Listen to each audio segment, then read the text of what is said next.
men's clones that are not worth the money and you shouldn't bother buying them. So I'm going to jump right into this with a disclaimer saying that probably half of these clones I actually like, but they're just too expensive to be worth it. And to drive home my point, I'm going to bring up the first two, which are from the same brand, Parfum de Mali. And if you know Parfum de Mali, you know they're extremely expensive niche company. So first one, Leighton. Second one, I have a small sample of Pegasus. I like both of these quite a lot. I like Pegasus a little bit more. Pegasus is a kind of bitter almond, a very nice, slightly sweet type of men's fragrance. I like it because of the almonds. I think it gives it a nice, crisp, fresh, slightly powdery type of smell to it. Leighton is also nice. It is a spicy, sweet fragrance with notes of coriander to make it spicy, and then some sweeter notes. Very nice for the winter, cold weather, or evening in general. Both are pretty long-lasting. Leighton is a little bit more long-lasting. Both are probably around 6 to 7 hours. I would say, despite how good both of these are, they are too expensive to be worth the money. Unless you have a lot of money. But in general, for the average person, I'm pretty sure Leighton is almost $400. And same with Pegasus. You know, usually anything you get from Parfum de Mali is at minimum $300 for a bottle, which is quite a lot. Now, granted, like for instance, Leighton, this is a pretty large bottle. It might not look like it because I have very large hands, but this is a large bottle and it will last you a very long time because the fragrance is super long lasting. As soon as you put it on, you won't have to reapply it really. It's yeah, it'll last a long time. I mean, I guess you could justify $300 for this. Just because it lasts long, you don't need to put on a lot at one time. This is a little bit less so because it's not as strong as Leighton. It's a little bit more on the light, powdery side, even though it's still the same cost. So even though these are really good, I would kind of say beware because these are both extremely expensive. If you're interested in either of these, I would say get a sample first, like this. Because you don't want to buy the full bottle, like $300, $400, and realize you don't like it. So always start with samples before you buy extremely expensive scents. Now, the next ones I am not big fans of. The first one I have to mention is Obsession for Men. Not Obsession for Women from Calvin Klein, Obsession for Men. Now, it's not a very expensive fragrance, I just don't like it because, here's the thing. Obsession for Men, usually you expect a men's version of a fragrance to be the stronger, more intriguing version. This is not the case in terms of Obsession. I've heard several people say that the men's version of Obsession is actually weaker than the women's version, and not as complex, not as interesting, it doesn't smell as good as the women's version. And at least to me, the women's version of Obsession from Calvin Klein is really, really nice.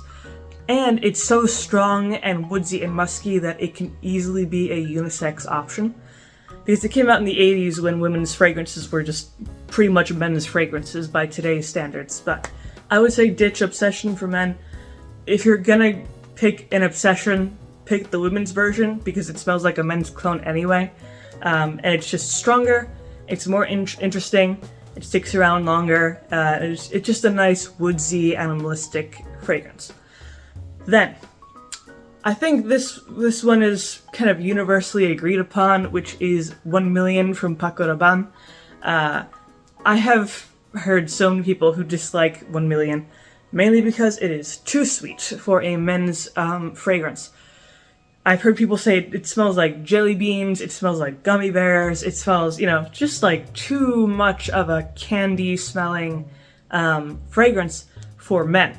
Now, obviously there are men's fragrances that do sweet notes well, and then there's some that don't do it well, like 1 Million, which, I personally am not a big fan of sweet fragrances in general, even on women.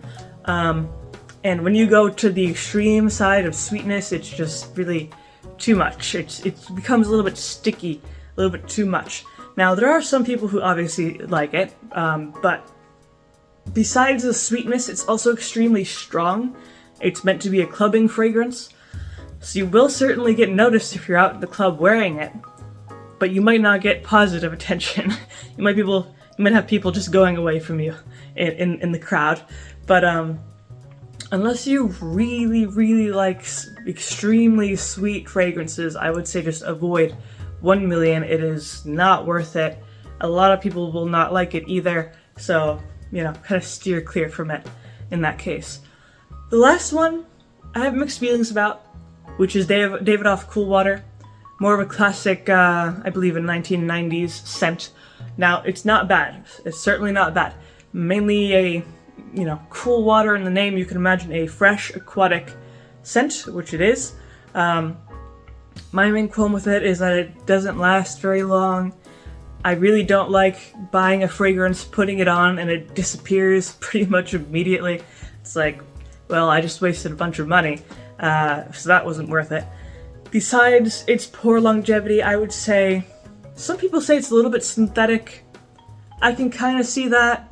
I wouldn't say it's too big of a problem, but it is also kind of a simple aquatic fragrance. There are more interesting aquatic fragrances out there, both modern and not, so I would say just avoid Cool Water just because it's kind of a little bit oversaturated over the years. Not too exciting. It's still nice if you're looking for a nice fresh fragrance, but like I said, there are some more interesting options with the more complexity, more, you know, more just intriguing. But that is pretty much my list here. Like I said, some of these are on this list just because they are too expensive, like the Parfum de Mali options, and then some I don't care for, like the 1 million, and then others are just kind of like meh, like the Cool Water. So, but you know, it's all really up to everyone's opinions. Fragrances are probably one of the most subjective things you could possibly review or talk about, because everyone smells things differently. They have different preferences and things like that. But you know, this is pretty much my list here of fragrances that you kind of have to be careful when buying them to make sure you're actually, you know, make sure your purchase is worthwhile.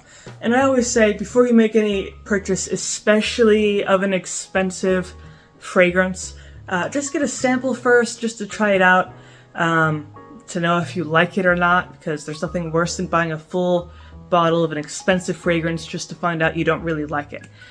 But you won't have that problem pretty much if you get a little sample first. But that is pretty much my video, my list here.